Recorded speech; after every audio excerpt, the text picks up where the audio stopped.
Hey guys, and welcome to the video. We're going to be discussing the streaming service Max, formerly known as HBO Max, and their price increase for their streaming service. So let's dive into this streaming news. But before we get started, make sure you hit that subscribe button, hit that like button, and stay up to date with all the movie and streaming news we have going on around here, guys.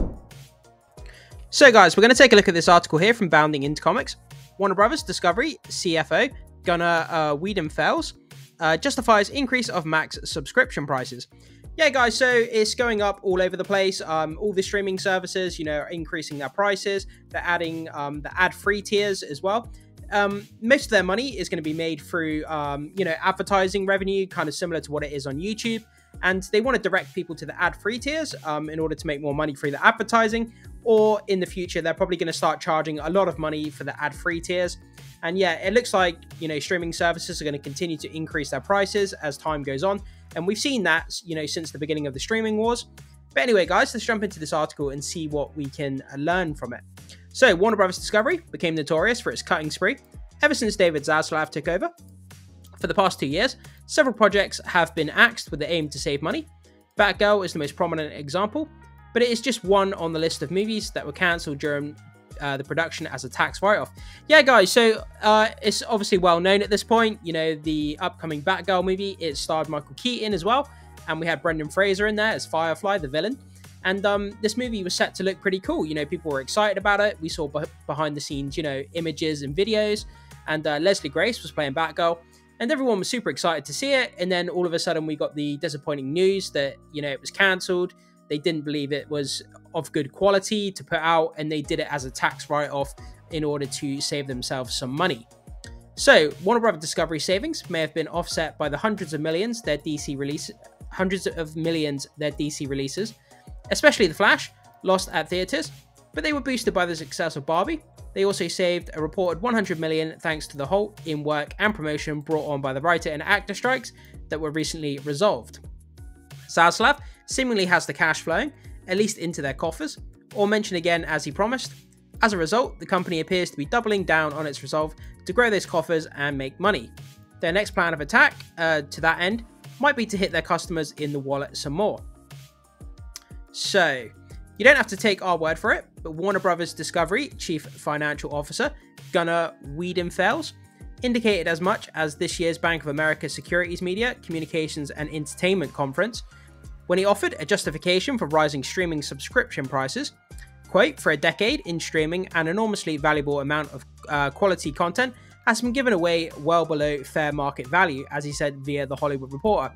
Yeah, guys, I guess if you take a look at these subscription services and you see the amount of content that they're offering for the price that they're charging, you're actually getting a fantastic deal.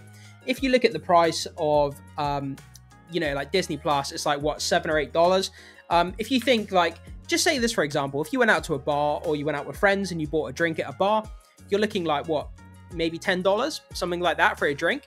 And for the price of less than a drink at a bar, you can get an entire month's subscription to pretty much endless amounts of content on these subscription services. So at the end of the day, even though they're increasing the prices, you're still getting a lot of good, decent content for the amount of money that we're paying. But obviously, nobody wants to see an increase in money that they have to pay each month. People don't want to be added to their bills. Even if they are getting, good value for what they're paying, people still hate the fact of paying more money, than what they're used to paying. So, yeah, that's a fact of life, though, isn't it? People hate to pay more money, obviously. So that's in the process of being corrected, he continued, alluding to price hikes. We've seen price increases across essentially the entire competitive set, which is what I was saying, guys. So price increases, Peacock, Netflix, we got Hulu. They're all going up in price, and obviously, like I said, they got the ad tiers coming in as well. You can pay less money but have adverts. Obviously, they generate a lot of money from the adverts. We've increased prices, especially internationally, where a lot of the HBO Max launches were very, very much targeted at maximum possible subscriber numbers, not necessarily the maximum possible economics from the launch. So it looks like at the beginning they were targeting subscription numbers rather than, making money. And I think they assumed that if they got more subscribers on board at the beginning, they could then upcharge the price and then probably, start to make more money in the long term. So HBO Max at the time was new to the scene, Finding its identity and backed into a corner by the realities of pandemic lockdowns, was also on the eve of giving away blockbuster movies for peanuts, a risky and polarizing move. It raised the service's profile until the merger between Warner Bros. And Discovery closed, and the HBO portion of the brand name was dropped. Yeah, guys, so you remember during the pandemic, they made the ridiculous decision to do day and date with a lot of their movies. Day and date, for those of you who don't know, that's when a tentpole Hollywood movie, say like Godzilla movie, it's released in the theaters and on streaming the very same day, which is just absolutely crazy, because if you're going to do that, you're losing so much money at the box office. All of the people that stayed home and watched it on HBO Max or, pirated it, because if you release it on streaming, it's going to get pirated within a matter of hours, especially if it's a tentpole movie. And all that money that was lost from people going to the theaters and watching it was a ridiculous decision. But I think they did it with the hopes of, bringing more people to the service, which I don't think worked in the long term. And now I just think they regret that. So yeah. Now, many of the selections from 2021, including Westworld and Godzilla vs. Kong, that propped it up, are available for free on Tubi. Westworld is one of Max's cancelled shows, by the way, and knowing all of this, the question of what Max realistically will have to offer is begged, and a serious concern magnifies this quandary. So, as Wiedenfels notes, quote, a small percentage of titles really drives the vast majority of viewership and engagement. That's the same with a lot of streaming services, though. A lot of people, for example, will, sign on to Max just to watch like Friends, like the Friends series. That show's been out for years, but the popularity is still absolutely through the roof, and people will sign up to the service just to watch that show in and of itself. Like people love South Park, people may sign up just to watch South Park. And there's probably a good sort of 6 or 7 shows that have the majority of people signing up to the franchise, signing up to the subscription service. And yeah, it's true what you're saying. So Zaslav's proclamation to drive the heck out of DC and franchise IPs comes in at this stage. Maybe there will be less content, but it will be tentpole. So yeah, they're definitely doubling down. He's come out, David Zaslav, which is the guy in charge of Max and Warner Brothers at the moment.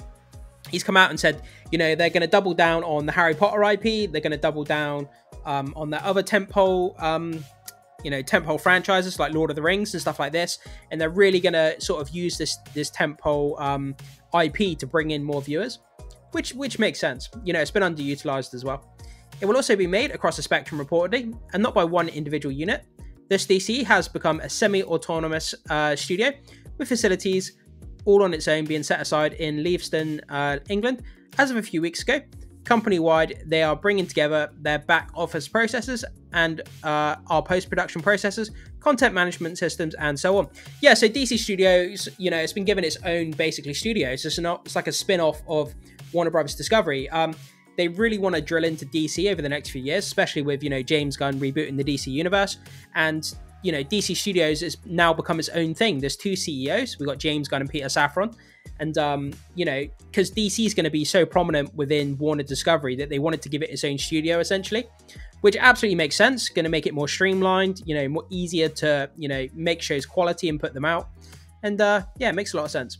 So, Wiedenfels predicts there's going to be very significant efficiency potential on the content side, without any impact on quality of the creative and opportunity of the creative side. Likewise, he sees optimal potential in monetizing content through licensing to other streaming services and a Barbie theme park. Barbie theme park?